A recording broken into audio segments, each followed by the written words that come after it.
In April, and for the second time this year, Ukrainian forces recaptured more territory than they lost. Russian troops are dying faster than Moscow can replace them, and by all accounts, the Russian leader is now so fearful for his own safety, he's spending more time underground, shuttling between bunkers. For the first time in the history of modern warfare, soldiers have surrendered to a machine. 3 Russians laid down their weapons and raised their hands to an unmanned ground vehicle, guided by artificial intelligence. We've been given exclusive access to one of those Ukrainians behind these capabilities. She's the first woman to command an all-female drone strike unit. We'll take you inside the low-tech, high-speed arms race that is giving Ukraine more than a fighting chance. Stay with us. This is the Security Brief.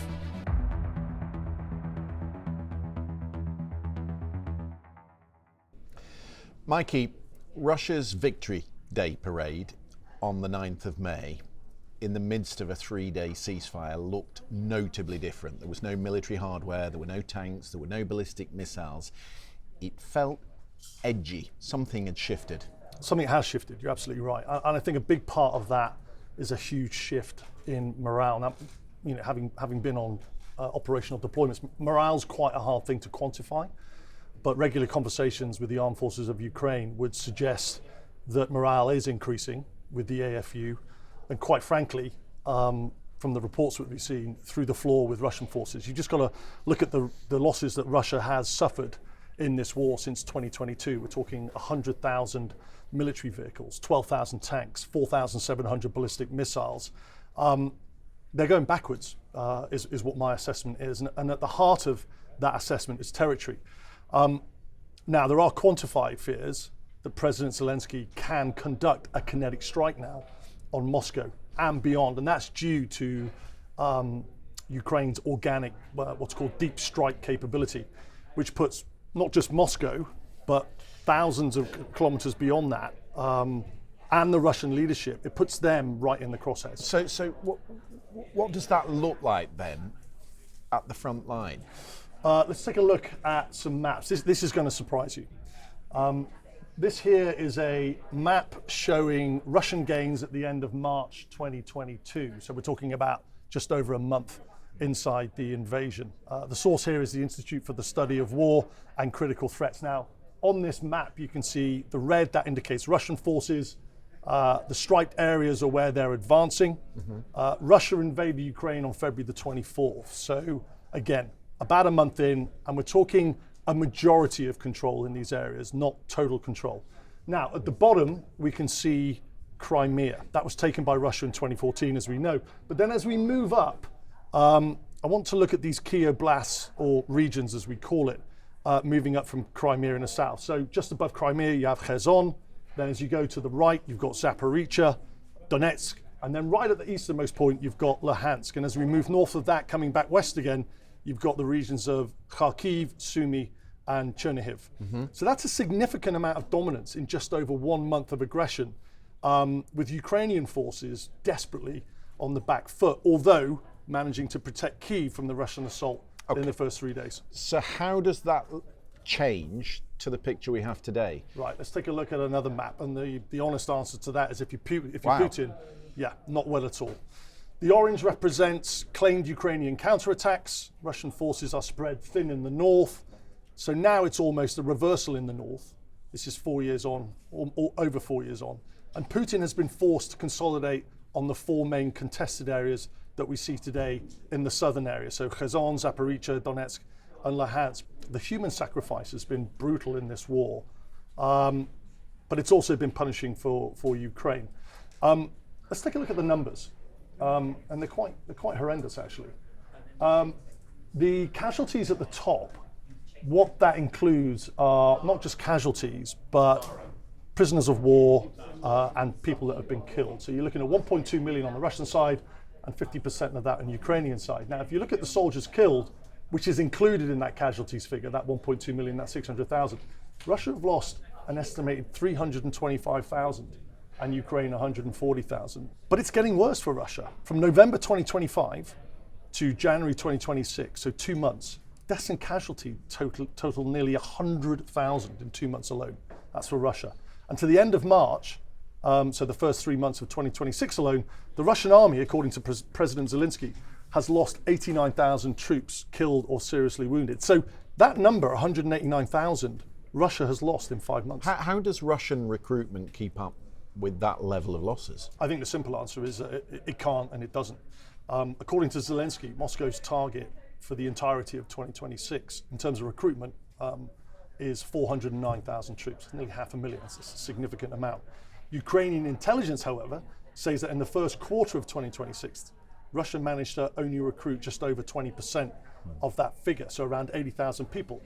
You've got to remember that this puts an enormous strain on the Russian Federation because these people are not coming from Moscow or St. Petersburg. They're coming from Central Asia. They're coming from the stands, Kazakhstan, Kyrgyzstan, Uzbekistan. So they're paying a disproportionate price for this. What are the key advances in Ukraine that have delivered those sort of advancements on the front line? Yeah, there's definitely a number of critical advancements that have had a major impact. The first one is the obvious one. It's drones. We've been covering drones in Ukraine forever. Low-tech, mass-produced, and relatively cheap airborne unmanned systems. But they're not just airborne now. We're talking about unmanned seaborne systems, unmanned ground vehicle systems, or UGVs as they're calling them. So let's take a look at those in turn. The airborne unmanned systems, and you can split those into two. We're looking at unmanned aerial systems, drones, or counter drone, and one-way attack drones. And this is the Shahed 136. Which we've seen plenty of in Iran. Yeah, I mean, we've covered it at length. Explosive warhead in the front, around 20, 60 kilograms, and then a very, very basic propeller engine in the back. Now, this is an Iranian design. The blueprint was passed to the Russians, who have developed a very similar system called the Geran 2, pretty much the same design. And what we've been seeing used extensively by the Iranians in the Persian Gulf. Now, I've had lots of people commenting on the posts and coming back to me who have never heard of this Shahed. And we're reporting on it in Ukraine, and it took the Iran conflict for people to queue in and go, what is that? And realize just how disruptive and deadly these things are. Now, what the Russians have been doing is they've now been evolving that Shahed 136 into what's called a Shahed 238. So I think we've got an image here on the screen of the. This is called the Geran 3. Now it looks very, very similar. The warhead has, however, been replaced with a 50 to 90 kilogram warhead, so almost double the impact. And then you can see on the back there, you can see that intake. What is that? That push propeller on the previous Shahed has now been replaced by a jet engine. Right. And what that allows is it gives the Shahed 238, it gives it better range and more destructive capability when it comes to that warhead. Do we know how fast that goes? Yeah, it goes up to about 400. Well, this one is significantly faster than the Shahed 136. That travels about 120 miles an hour. This can go double that. The use of these drones by Russia is growing in line with Russia's increasing ability to mass manufacture them. China's assisting with that production. So let's look at some recent data points.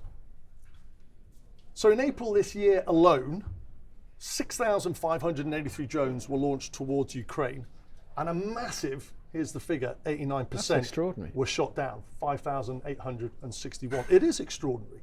When you look at, the potential for Europe to counter that type of threat, it would get nowhere near that. Now, in contrast, I think we've got, so that's just drones, we've got another graphic which shows ballistic missiles. And in April, 141 ballistic missiles and cruise missiles were launched, and 89 of those were shot down, so around 63%. So less, but still significant. So there's clearly an enhanced ability to shoot down the drones versus the cruise missiles. Yeah, it's a great question. There's an obvious cost to benefit ratio here to what we're seeing. And as we've discussed plenty of times before, the Russian Shahed 136 style drones, the Geran 2, they're about 35,000 a unit to produce. But the drone to missile ratio that you spoke about is around 47-1, which is really important. So obviously Ukraine does have a ballistic cruise missile threat, but it's going to be focusing most of its energy on countering the mass-produced drone threat. Let's look at what the Ukrainians have built in terms of the interceptors, because it seems to me there's a step shift on either side. Yeah. And the Ukrainians have done very well at countering the threat they face. It's staggering. The evolution of the armed forces of Ukraine to counter the significant amount of drones that have been coming across, which they didn't have in 2022 or 23, but the evolution has occurred rapidly. They range from around $1,000 to $2,500 per unit. They're fast, they're accurate, mass produced. So what's that doing? Cut through jamming. So that basically that drone is it's an interceptor drone. It's just airborne, and they're probably doing a bit of a test on that. Right. But these things basically get airborne and accelerate to about 200 to 300 miles an hour rapidly, which means that it's got a closing velocity on the drone, and it's also got a thermal seeker, which is artificial intelligence assisted for terminal guidance. So it can either zone in autonomously on the target, or it can be manually done through a controller. And they're small. A soldier can literally, if you can bring that video back up again, a soldier can literally put one of those things in a duffel bag. Now, when you and it picks up on the heat signature of the jet engine. Yeah, so it can be an IR seeker, infrared, or it can be electro-optical. So they're managing a system with both. And there's a warhead underneath it? There's on the tip. You can see it on the top there. You've got the tip, and then you've got the four props at the bottom there, which are giving it propulsion. Just so we know what we're looking at. But I mean, what is really interesting to me is that after the Iran war, is suddenly everyone's sitting up. Everyone, of course, is paying due respect to the Ukrainians, which has not been there up until this point. And I hear from you, because you travel out to this region a lot, that the Europeans, the Americans are suddenly in country in Ukraine because they want to learn. Yeah, and the big reason for that all comes down to money. You're looking at, in the Persian Gulf, for example, you're looking at Patriot interceptors, of which over 2,400 were used in the first 30 days. They're $4 million a unit. So when you're contrasting that against one of these drone interceptors that costs $1,000 that Ukraine has designed, you can see why Europe, US, Persian Gulf states are absolutely hell-bent on getting their hands on this capability. The Russian capability has advanced when it comes to the Shahed and the increasing speed.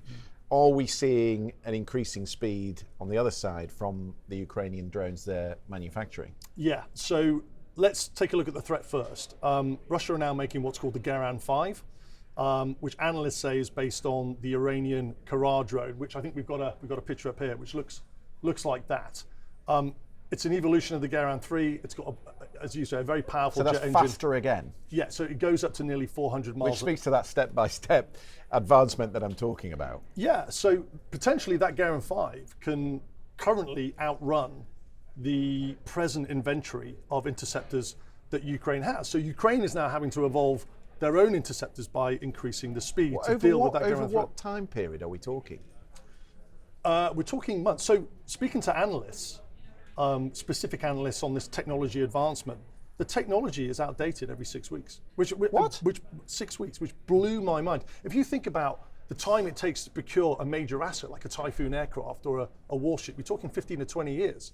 And what the Ukrainians are doing is they're evolving their capability every 6 weeks to make sure that they've got a layered air defense system. It's phenomenal. Now, one thing I would add is that Russia is increasing its capability, but with that comes a cost. So the Garan 3 that we looked at, that's about 900,000 to 1.4 million. So significantly higher than the Shahed 136, which is a 35,000. That's interesting then, isn't it? Excuse me, because that actually then comes back to the cost benefit ratio, which Russia has to consider. If they're constantly being shot down, why would you send them? Right, and it all comes back to the cost-benefit ratios that we've been speaking about since the Iranian conflict. So the reality is that the threat isn't going to morph into complete Garan 5s. What it'll do, it'll be a composite threat using the Shahed 136s, and what they'll use, the tactics that the Russians will be using is that they'll launch the Shahed 136s in volume, which then the interceptors will take out, and then bringing up the rear will be the Garan 5. Can we talk about where we started? The Victory Day parade. There's clearly an anxiety about the drones incoming, but also the deep strike capability that Ukraine is developing. Initially, they were quite reliant on the United States, but not anymore. Yeah, exactly. They were reliant on the United States for, we spoke about this, the HIMARS, which are the launchers, and then the ATACMS, which are the missiles that go in them. But the big problem with that is that while they had the capability, the Biden administration were constraining the Ukrainians from striking initially any targets inside Russia and then only just inside Russia. So what Ukraine's done now is it's completely taken matters into its own hands, which they had to in order to defeat the threat. So they've stepped up to the plate and they've started to rapidly develop its own unmanned strike and deep strike capability, namely FP drones. FP stands for 5-point. It's the company that makes them. It's the Ukrainian company that makes them, I should say. And then we can take a look at an image here. This is an FP drone that has a range of over 1,000 kilometers. But I just want the viewers to look at that because you can see the size of this thing compared to the 3 Ukrainian soldiers. Is this what they're using to strike the oil terminals? Yeah, this is all. Okay. This is all of the deep strike. And whilst it's relatively big to a human, it's still really hard for a Russian S-400 missile system, for example, to target. So it's creating a major problem, as you say, with all infrastructure, with military air bases, and with leadership. But it's not just this FP drone. Ukraine have been developing a thing called a capability called the Flamingo. It's a deep strike missile. I think we've got another graphic of the Flamingo here. This is a launch of the Flamingo. Now, Ukraine is producing these. It's got a range of 3,000 kilometers and can carry an 1,100 kilogram warhead. The warhead that this can carry is 20 times that of a Shahed and has twice the size of the warhead that the American Tomahawk land attack missile has and twice the range. So it's a significant capability that the Ukrainians have been developing. And in April this year alone, Ukraine launched 7,000 long-range drones targeting Russian industrial bases, military sites like refineries, air bases, etc., hitting locations up to 1,750 kilometers away from the Ukrainian border. Now, to put that into perspective, Russia's around 450 to 500 kilometers from the Ukraine border. So right. you can see why Putin's agitated here. Ukraine's a different adversary to the one they faced in 2022. That much is clear. It's not our reporting that Putin is shuttling between underground bunkers, but it would stand to reason because, of course, the Ukrainians have very good intelligence in Moscow. Yeah. They've hit some of the generals. Yeah. Why would Putin not be taking extra precaution? Well, from everything you've just said, he knows he's definitely not immune. Reports indicate that he is seen in public less and less. Open source intelligence suggests he's moving between secure bunkers because of this evolving deep strike capability. And again, these Ukrainian long-range one-way attack drones, OWA they're called, have already killed several high-ranking Russian officials inside Moscow. And because Ukraine is striking these oil refineries deep inside Russian territory, Putin knows Ukraine not just has the intelligence or the reach, but it's got the will, the morale's up. So the question is, for Putin, is whether he's on that Ukraine target set, and that's a big risk to take.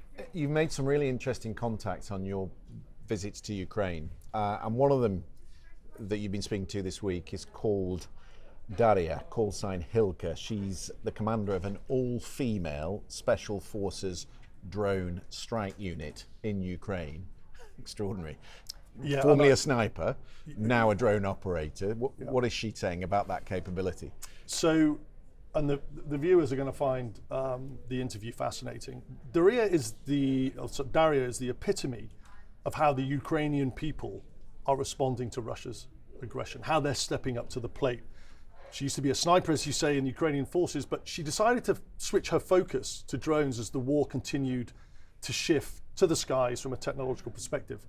She works mostly with the one-way attack strike drones. So they've got a range of about 50 to 60 kilometers. Is that front line or beyond the front line? So it's in that sort of that area. That stripy red area. Exactly okay. That. But, as a consequence of that, because she's not operating drones that are deep strike, herself and her teams are right in the middle of that threat zone from Russian drones targeting the operators. She spoke to us from Ukraine, and we asked her how drone technology, I think this is the big question I want to ask her, was how drone technology has changed over the course of the war, because it has, and how those changes have played out on the battlefield. Let's take a listen. Fascinating stuff. At the moment, continuous improvements are being made. New communication options are being explored, including digital communication and the use of Starlink systems, which are increasingly installed on board. This helps ensure stable connectivity despite obstacles such as radio horizon. In other words, in areas where terrain make it difficult for a drone to operate properly, those limitations no longer exist. We now integrate artificial intelligence. It allows you to identify a target in advance, even when it is not yet visible to the human eye. It helps to guide the aircraft onto the target, correct its approach, calculate the attack angle, speed, and so on. Each time we go on rotation, which lasts several months, by the time we return, something new has already been introduced. These are technologies that are absolutely not standing still. If we talk about traditional combat vehicles like tanks or armoured vehicles, they are essentially still the same as they were 20 years ago, maybe with some modernisation.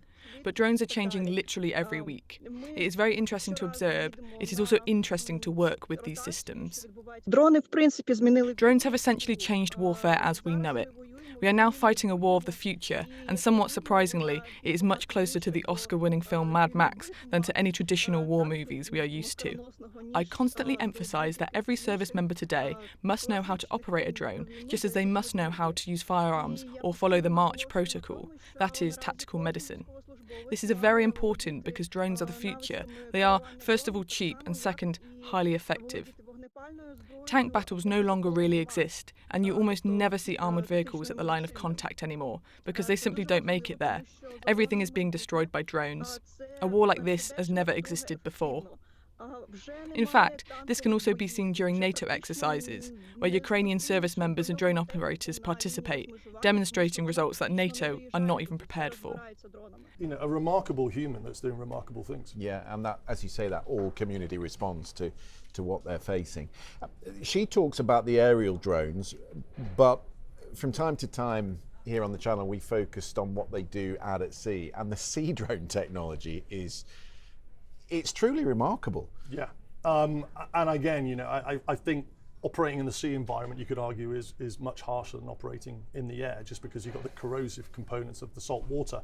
Let's start with the sea drones. We can see an image here of what they look like. This is called the Sea Baby. It's got a machine gun mounted on it, but you can also pack a lot of explosives into these drones that detonate on impact with a vessel. Open source intelligence indicates Ukraine has used these uncrewed surface and subsurface vehicles to hit 20 Russian vessels from the Black Sea Fleet, destroying around 10 to 11. The subsurface systems are particularly lethal. So they have a subsurface variant of what I've just showed you there on the screen. And I want to bring up some footage here from 2025. Can we just bring that up? Right, let's freeze frame that. This is from the security service of Ukraine. It's called the SBU, the security service, which shows an underwater drone named the Underwater Sea Baby, so a variant of the drone I've just showed you, attacking a Russian submarine in the Black Sea port of Novorossiysk. Well, so if you look at the screen, look very to the left and then up a little bit, and you can just see the turret. Oh yeah, I see it. You can just okay, see on the far pier. Yeah, so just below, you can see that vessel with the large mast. So look just below that, and keep your eyes on that for a second. Now, just before we play the footage, the SBU said this target was a Kilo class submarine, and why that's important is because the Kilo class, the Russian Kilo class submarine, has been dubbed the black hole due to its ability to evade detection by sonar. So it's a high value target. Now let's play the footage. Keep your eyes on the top left hand of the screen, remembering that this drone is under the water, and then you can see that huge explosion. Wow. Now the SBU said that this Kilo class submarine suffered critical damage and was actually put out of action. A lot of ships in that dock from the Black Sea Fleet. A lot of vulnerable ships. And they can't move. Well, no, they're in port at the moment, so they're effectively sitting ducks. Right.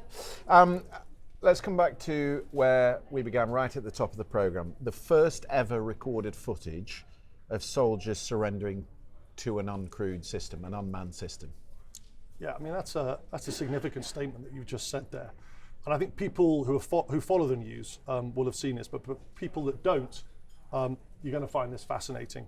These are 3 Russian soldiers laying down their weapons and surrendering to a UGV, an unmanned ground vehicle. They're going to take off their weapons, and then they're lying on the floor, so surrendered. Now, the vehicle that was used for this, if we can just bring up an image, it's called a TW 7.62. So it's an uncrewed tracked ground vehicle. It's a reconnaissance vehicle, but it has a machine gun fixed on the top of it. And it's using artificial intelligence for autonomous detection, capture, and tracking of targets. So engagements between unmanned ground vehicles and ground forces, this is just the beginning. And it's impossible to predict how this type of warfare will evolve. And I know that most UGVs are being destroyed by FPV drones, but they will also develop the defensive technologies of these as well, by filling them with jammers, for example. I'm presuming that vehicle has some sort of spatial awareness, because a frontline position like that is a very complicated environment. Yeah, and that's a great point, because we're talking about the hardware of drones, whether airborne, seaborne, or unmanned ground vehicles. But it's the ecosystem that is making this work so effectively. So drones need to know where the threat are, that spatial awareness that you're talking about. And Ukraine have developed what's called a battlefield management tool, a piece of software, and we don't have an image of it. But it basically fuses the massive amount of intelligence from human, IMINT, and ELINT. So that's an artificial intelligence system that humans are overseeing, but the vehicle is working autonomously within the environment that it sees. Yeah, so what that system does is identifies a target, and then through the ecosystem, it will recommend the closest counter that target to expeditiously take that out. And when I say target, I'm talking about Russian soldiers, I'm talking about drones. The whole array of threats from Russia, this battlefield management tool is being used for. Just very quickly. Oh, just one thing before we go. The American Secretary of the military has recently stated that they've identified that Delta system, it's called Delta, and the Americans don't have anything like it. So the Americans have got their eyes on that tool as well. Right, and when it comes to the Americans, and this is where there's a vulnerability for the Ukrainians, they're hugely reliant on Starlink, because that is communicating with someone, and presumably it's Starlink that is the link. Yeah, I can't underestimate the importance of SpaceX's Starlink when it comes to being able to develop these type of military operations. It enables command and control. We heard from Daria, drone operations it's used extensively in, artillery coordination. So it underpins all of those operations with that situational awareness. But it's not just the military side. Starlink's being used by Ukraine in hospitals, firefighting capability, for example. But the big problem with it, as we know, is that it's owned by Musk, a private company that can pretty much turn it off whenever it wants.